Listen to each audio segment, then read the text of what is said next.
নমস্কার, আমার সকল শ্রোতা ও দর্শক বন্ধুদের স্বাগত। শ্রী শ্রী মায়ের কথা। ঈশ্বর অনুগ্রহ করে কৃপা করে মানুষকে সুন্দর দুটি চোখ ঈশ্বর অনুগ্রহ করে কৃপা করে মানুষকে সুন্দর দুটি চোখ, দুটি হাত, দুটি কান, দুটি পা দিয়েছেন। এই যে বিভিন্ন অঙ্গ ঈশ্বর আমাদেরকে প্রদান করেছেন, সেই সমস্ত অঙ্গের আসল কাজ কী তা আমরা অনেকে জানি, আবার অনেকে জানি না। আবার অনেকে জানলেও এইগুলোর গুরুত্ব আমরা জীবনে প্রয়োগ করি না।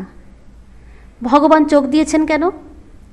ঈশ্বর যে আমাদের চোখ দিয়েছেন সেটা কি শুধু দৃশ্য দেখার জন্য, প্রকৃতিকে উপভোগ করার জন্য? তা কিন্তু নয়। ঈশ্বর চোখ দিয়েছেন বিভিন্ন দেবদেবীর মূর্তি দেখার জন্য, কান দুটি দিয়েছেন ঈশ্বরের কথা শোনার জন্য, জিহ্বা দিয়েছেন ঈশ্বরের নাম গান করার জন্য, পা দিয়েছেন বিভিন্ন স্থানে অর্থাৎ মন্দিরে গিয়ে বা তীর্থে গিয়ে দেবদেবীকে দর্শন করার জন্য। আর হাত দুটি দিয়েছেন শুধু কি খাবার জন্য? না, তা নয়। হাত দুটি দিয়েছেন একটি আধ্যাত্মিক কারণ আছে। হাত দুটি দিয়েছেন ঈশ্বরের সেবা করার জন্য, বিভিন্ন দেবদেবীর পুজো করার জন্য। তাহলে সেটাই হবে আমাদের সঠিক হাতের কর্ম। হাত দিয়ে আমরা পুজো করি, নৈবেদ্য সাজাই, পুজোর ফলমূল কাটি, ভোগ রান্না করি। হাত ছাড়া আমাদের কোনো উপায় নেই। এই হাত দুটি ঠিক সেই কারণেই ভগবান আমাদের দিয়েছেন, আর সেই কারণেই হাতের সর্বোচ্চ সার্থকতা খুঁজে পাই। যদি আমাদের হাত দুটো না থাকতো তাহলে আমরা ঈশ্বরের পুজো করতে পারতাম না। এই পুজো প্রসঙ্গে মা শারদা অসাধারণ নির্দেশ দিয়েছেন। মা শারদা এক ভক্তকে বলছেন, দেখো, পুজোর সময়ে বিশেষ বিষয়ে গুরুত্ব দেওয়া উচিত। পুজোর প্রসঙ্গে শ্রী শ্রী শারদা মা যে বিষয়ে বিশেষ গুরুত্ব দিতেন তা হলো শুচিতা। যিনি পুজো করবেন তার কাছে শুচিতা বলতে মা শারদা কেবলমাত্র স্নান সম্পন্ন করে আর পরিষ্কার বস্ত্র পরে পুজোয় বসাকে বোঝাতেন না। আমরা সেটাই করে থাকি। স্নান করে একটা ধোয়া জামা কাপড় পরি, তারপর পুজোয় বসি, ব্যাস এটুকুই করে থাকি। কিন্তু শ্রী শ্রী মা এটিকে বিশেষ গুরুত্ব দিচ্ছেন না। মা বলছেন শুচিতা থাকা দরকার, কিন্তু শুচিতাতেই যদি মন নিবিষ্ট হয়ে যায় তাহলে কিন্তু অসুবিধে আছে।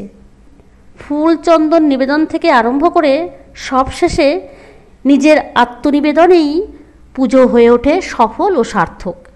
এমনটি বলছেন স্বয়ং মা শারদা। আমরা স্নান করে ধোয়া জামা কাপড় পরলাম, ঠাকুরের উদ্দেশ্যে ফলমূল নিবেদন করলাম, ফুল চন্দন দিলাম, ধূপ দ্বীপ দেখালাম, ভোগ নিবেদন করলাম, এটাই শেষ কথা নয়। যেটা আমরা বেশিরভাগ সময়ই করি না, সেটি মা শারদা আমাদের স্মরণ করিয়ে দিচ্ছেন।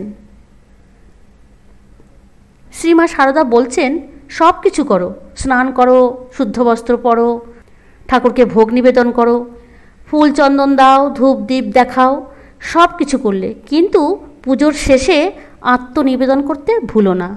সবই করলে কিন্তু দেবতার কাছে নিজেকে সমর্পণ না করলে সেই পুজো সফল ও সার্থক হবে না।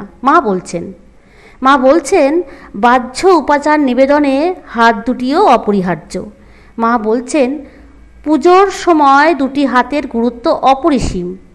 তাই শারদা মায়ের সতর্ক দৃষ্টি থাকত হাত দুটি যেন কোনো অবস্থাতেই ব্যবহারের অনুপযোগী হয়ে না পড়ে।